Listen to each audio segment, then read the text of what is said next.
আসসালামু আলাইকুম প্রিয় দর্শক, সবাই কেমন আছেন? প্রতিদিনের মতো চলে আসলাম এই মুহূর্তের 14ই মে 2026 রোজ বৃহস্পতিবারের খুবই গুরুত্বপূর্ণ ঝড় বৃষ্টি, নিম্নচাপ, ঘূর্ণিঝড়, কালবৈশাখী, শিলাবৃষ্টি ও বজ্রবৃষ্টির আবহাওয়ার সংবাদ নিয়ে ইতিমধ্যেই দেশের উত্তর পূর্বাঞ্চলে সক্রিয় হয়েছে শক্তিশালী নতুন বৃষ্টিবলয় স্পার্ক। এদিকে বঙ্গোপসাগরের বুকে তৈরি হয়েছে সুস্পষ্ট লঘুচাপ, যার প্রভাবে সারা দেশে বৃদ্ধি পেয়েছে বজ্রবৃষ্টির মেঘের আনাগোনার। এমন পরিস্থিতিতে বাংলাদেশ আবহাওয়া অধিদপ্তর থেকে আসলো ভয়াবহ দুঃসংবাদ। আজ থেকে টানা এক সপ্তাহ রংপুর, ময়মনসিংহ ও সিলেট বিভাগের জেলাগুলির ওপর দিয়ে ভারী থেকে অতি ভারী বৃষ্টিপাত হতে পারে। পাশাপাশি নিচু অঞ্চলগুলোতে আবারও দেখা দিতে পারে আকস্মিক বন্যা, তলিয়ে যেতে পারে ফসলি জমি। এছাড়া আজ রাতের মধ্যেই ঢাকা, খুলনা, বরিশাল, চট্টগ্রাম, ময়মনসিংহ, সিলেট, রাজশাহী বিভাগের বিভিন্ন অঞ্চলের ওপর দিয়ে তীব্র কালবৈশাখী ঝড় ও ভারী বৃষ্টিপাতের আশঙ্কা। পাশাপাশি পশ্চিমবঙ্গ ও ত্রিপুরা রাজ্যেরও বিভিন্ন অঞ্চলে দফায় দফায় হতে পারে ঝড় বৃষ্টি। তো প্রিয় দর্শক, আজ এবং আগামী এক সপ্তাহ বাংলাদেশের 8 বিভাগের 64 জেলা, ভারতের পশ্চিমবঙ্গ, আসাম, মেঘালয়, ত্রিপুরা ও মিজোরাম রাজ্যের কোন কোন জেলাগুলিতে আবহাওয়া কেমন থাকতে পারে, কি জানা যাচ্ছে ইউরোপিয়ান আমেরিকান রাডারগুলো থেকে জানিয়ে দেব। অবশ্যই ভিডিওটি শেষ পর্যন্ত দেখতে থাকুন। কে কোন জেলা থেকে দেখছেন কমেন্ট করে জানিয়ে দিন। প্রতিনিয়ত আবহাওয়ার খবর পেতে অবশ্যই আমাদের ইউটিউব চ্যানেলটিকে সাবস্ক্রাইব করে রাখুন।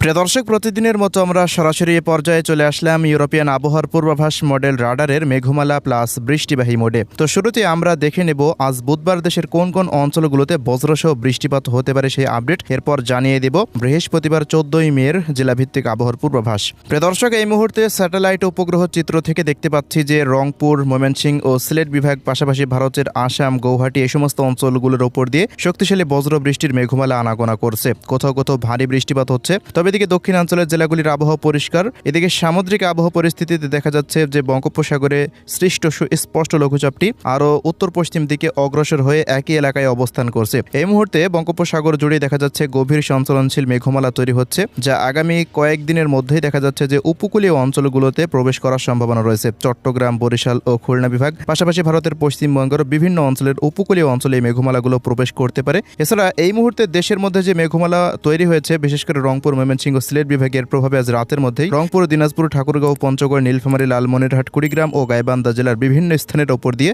মাঝারি থেকে ভারী থেকে অতি ভারী বর্ষণ হওয়ার সম্ভাবনা রয়েছে। পাশাপাশি এদিকে ময়মনসিংহ, শেরপুর, জামালপুর, নেত্রকোনা, মাদান, বালুকা, এই সমস্ত অঞ্চলগুলোর বিভিন্ন স্থানের ওপর দিয়ে আজকে ভারী থেকে অতি ভারী মাত্রার বৃষ্টিপাত হতে পারে। এছাড়াও এদিকে সিলেট, সুনামগঞ্জ, মৌলভীবাজার, হবিগঞ্জের কোথাও কোথাও একটানা ভারী থেকে অতি ভারী মাত্রার বৃষ্টিপাত হতে পারে, যা আজ সন্ধ্যা 6টার পর হতে আগামী 72 ঘন্টা রংপুর, ময়মনসিংহ, সিলেট বিভাগের বৃষ্টিপাত অব্যাহত থাকতে পারে, যা টানা ভারী থেকে অতি ভারী মাত্রার বৃষ্টিপাত হওয়ার কথা জানিয়েছে আবহাওয়া অধিদপ্তর। তো প্রিয় দর্শক, এবার জানিয়ে দিচ্ছি বৃহস্পতিবার 14ই মের জেলাভিত্তিক আবহাওয়ার পূর্বাভাস। তো আমরা দেখতে পাচ্ছি সকালের পর হতে ঢাকা, খুলনা, বরিশাল, চট্টগ্রাম,